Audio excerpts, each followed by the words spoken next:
le fichier est l'instrument de la conquête ou de la reconquête du pouvoir, il est normal, dans une démocratie transparente, que nous puissions à chaque fois voir où est-ce que nous en sommes avec le fichier. Donc, la refonte, elle est nécessaire, elle est même peut-être indispensable. Mais c'est dans la mise en œuvre où nous avons des problèmes. Parce que, Monsieur le ministre de l'Intérieur et de la Sécurité publique, si on impose aux Sénégalais physiquement de se représenter devant les commissions administratives pour se faire réenrôler, mais on leur impose un surcroît de travail parce que ces mêmes personnes étaient déjà venues devant les commissions pour s'inscrire ab initio, c'est-à-dire à l'origine. Mais il faut déjà aller devant la commission administrative, sinon on n'est pas inscrit.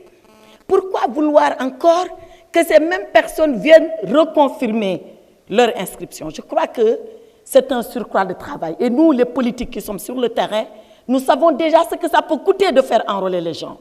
Et nous savons qu'il va en coûter davantage de les faire réenrôler. Alors, Monsieur le ministre, je vous demande, sur la mise en œuvre de cette refonte partielle, de revoir encore le modus operandi, de faire de telle sorte que, tout en arrivant à cette refonte, qu'on n'impose pas un surcroît de charges et de travail aux Sénégalais. Parce que la liberté de vote est un droit fondamental consacré dans toutes les républiques. Et si on impose à une personne qui est déjà partie physiquement s'inscrire de revenir physiquement confirmer, c'est comme si on restreignait un peu l'exercice de cette liberté fondamentale. Et ma conviction, Monsieur le Président, c'est qu'on ne combat pas l'abstention de cette façon-là. On ne combat pas l'abstention. Mais les mêmes qui viendront se reconfirmer, ils peuvent tout à fait s'abstenir de voter. Et que ferez-vous à ce moment-là? On ne combat pas l'abstention ainsi. Je pense que l'abstention, c'est par une prise de conscience des électeurs, par le devoir, nous, que nous avons d'éveiller leur conscience et d'attirer leur attention sur l'impérieux devoir qu'ils ont d'aller voter. C'est ainsi qu'on combat l'abstention. Or, que nous dit-on dans l'exposé des motifs? C'est pour combattre l'abstention qu'on demande une reconfirmation par une présence physique. On a tout faux. On ne réglera pas le problème ainsi. Je voudrais aussi m'inquiéter d'une chose. Dans ce processus d'enrôlement, il est dit que nous allons disposer d'une carte communautaire biométrique et que cette carte communautaire biométrique est en même temps une carte d'électeur, si j'ai bien compris.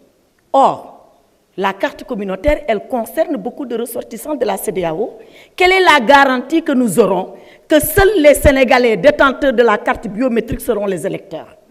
Parce que tous les ressortissants de CEDEAO sont détenteurs de la carte biométrique, mais seuls les Sénégalais peuvent voter. Alors, quel est le rideau de fer, la séparation que vous mettrez par vos services entre être ressortissant de la CEDEAO et être électeur au Sénégal? Je le dis, ce n'est pas pour rien. En 2006, nous avons fait une refonte du fichier électoral.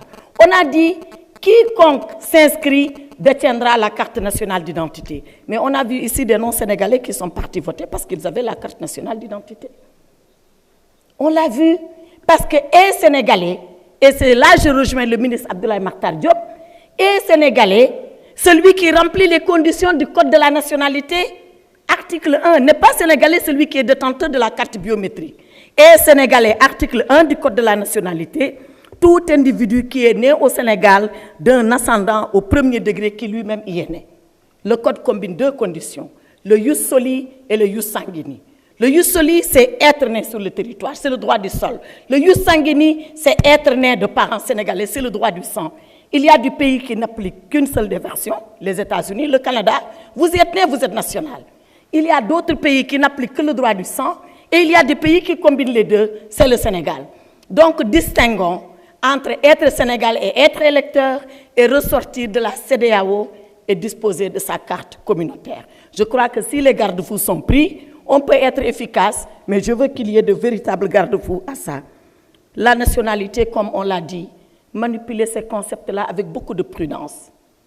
Être sénégalais ressort du code de la nationalité, pouvoir être président de la République est défini par la Constitution. C'est deux choses différentes.